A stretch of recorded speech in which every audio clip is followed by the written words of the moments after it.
Dans un environnement instable, la société Diamant Bleu Gestion s'intéresse autant aux grandes capitalisations qu'aux moyennes. Elle nous présente sa sélection. Toujours en quête de valeurs attractives pour votre portefeuille, Café de la Bourse vous présente la sélection des professionnels de Diamant Bleu Gestion. Daniel Larouturou, gérant du fonds Diamant Bleu LFP Action Rendement, et Hugues Lemaire, gérant du fonds Diamant Bleu Monde LFP. Quelle société vous semble attractive dans l'univers des grandes capitalisations? Dans un environnement instable, mais globalement favorable pour les actions européennes, plusieurs titres nous semblent attractifs. Au sein des grandes capitalisations, propres à être conservés en fonds de portefeuille, Banco Santander fortement impacté par la crise financière de 2008 à 2012 et par les craintes liées à la situation particulière de l'Espagne et du Portugal, la première banque de la zone euro retrouve le chemin des profits, près de 4 MDS € en 2013, et la confiance des investisseurs au prix d'un long et coûteux 65 MDS €, effort de renforcement du capital et des provisions. Avec un bilan assaini et une solidité financière retrouvée, le groupe paraît en mesure de bénéficier du dynamisme de la demande de crédit en Amérique latine, environ 50% de ses profits,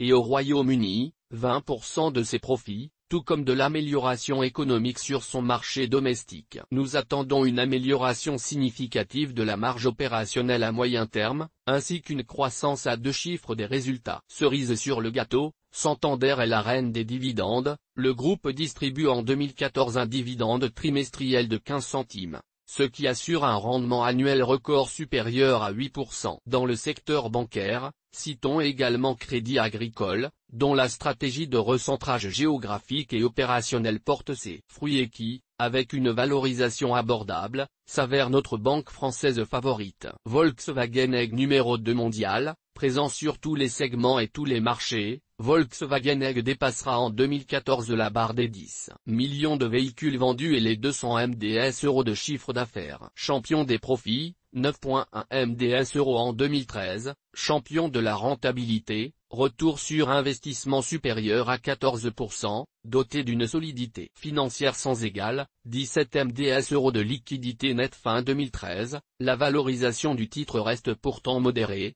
8,5 fois les bénéfices 2014, 7,6 fois les bénéfices 2015, et ne reflète pas entièrement les qualités du groupe. Celui-ci semble pénalisé, à notre avis injustement, par une stratégie privilégiant volontairement le long terme, au détriment des intérêts immédiats de l'actionnaire, croissance forte des investissements productifs, importantes dépenses en recherche et développement. 10 MDS € en 2013, rachat des minoritaires financés par appel au marché, dividende relativement faible au regard des capacités bénéficiaires du groupe. Le titre peut être acheté dans une optique de long terme. Quels titres retiennent votre attention parmi les valeurs moyennes? Nous nous intéressons particulièrement à deux sociétés. Dwerereg est une valeur industrielle allemande, spécialisée dans la construction de chaînes automatisées d'assemblage et de peinture, destinée à la construction automobile, 80% des revenus, et aéronautique. Les atouts de la société sont triples,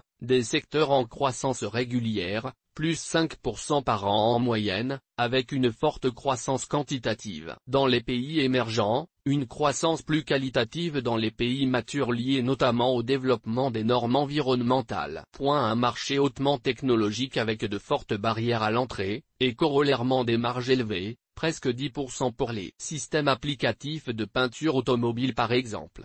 Des objectifs constants et respectés de maîtrise des coûts. Moleskine est une marque italienne de luxe qui fabrique et distribue des objets premium de bureautique personnelle, agenda, stylo, et bien sûr, les célèbres carnets de notes. Introduite à la bourse de Milan en avril 2013 à un niveau de valorisation manifestement excessif 2,30 €, le titre ne cote plus que 1,30 €. Ce prix paraît particulièrement attractif s'agissant d'une marque forte, mondialement connue, dont la croissance annuelle des ventes pour 2014-2016 devrait atteindre 15% et qui bénéficie d'une marge opérationnelle supérieure à 25%. Le cours ne nous semble pas non plus intégré de primes spéculatives, alors même que la société pourrait être une cible de choix pour compléter le portefeuille de marques de luxe comme LVMH ou Kering. À plus court terme, quelle valeur vous paraît-il pertinent de jouer? Nous misons sur Peugeot SA. Les développements récents, augmentation de capital, accord avec le constructeur chinois Dongfeng Motors,